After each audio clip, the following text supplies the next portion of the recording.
Oh, it's you. Hi there, everybody. I trust that you are warm and well. You have just caught me in the middle of counting my biscuits to take to Mom them when I visit them this evening. I'm counting them to make absolutely sure that I have enough for the whole family. Matthew! Oh, my dear friend, just the person I was hoping I would see. Please come and help me count my goodies. I'm visiting Mom them tonight and I really don't want to run out. Just make them in piles of 10 and then we'll be able to ascertain exactly what the amount is. Thanks, Matt, you're a star. I'll be back in a sec.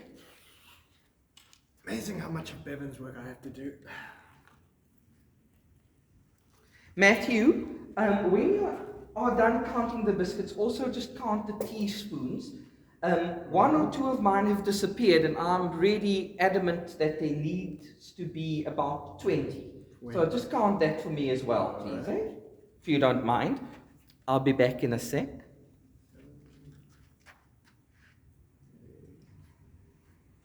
How are you doing there, Matt? 9. You look so good at counting. I'm going to also ask you to count the grains of sand in this cup. I hope you can see from where you are. I have filled this cup with some soil because I want to replant one of my plants I've got on my balcony. So I also need to know if this is enough sand in this container. Matthew, once you're done with the biscuits and the teaspoons, will you please just count each grain of sand in this cup for me? Okay? Yeah, I'll be so happy if you can do that for me. Just excuse me.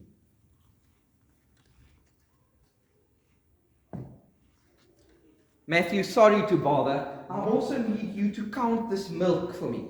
It's the last little bit of milk I have in the fridge, and because we haven't been paid yet, I'm going to have to make this stretch until the end of the month.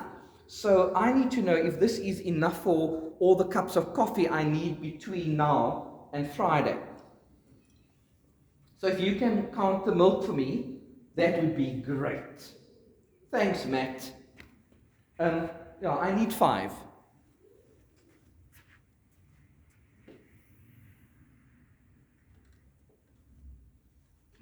I've just thought of something, actually.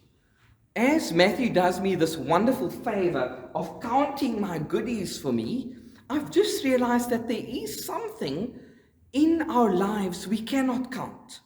And that is the blessings that God pours over our lives.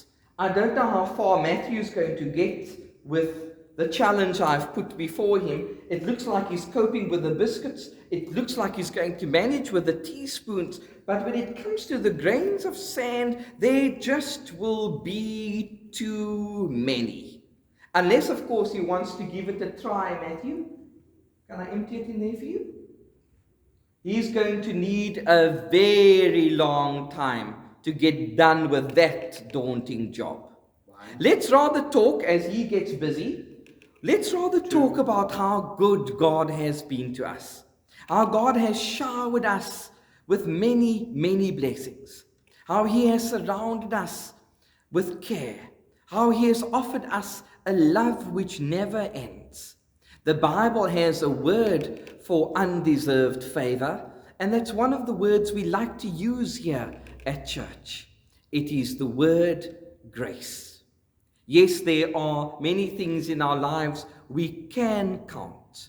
There are many things in our lives which we can look at and say, this is measurable. We know exactly how many are left, particularly before the end of the month.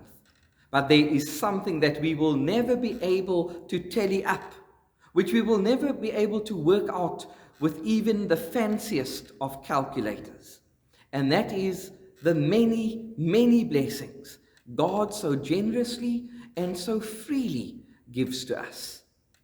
What comes to mind is a word from the book of James in the Bible, chapter 1, verse 17, where the author tells us that every good gift we have comes from above.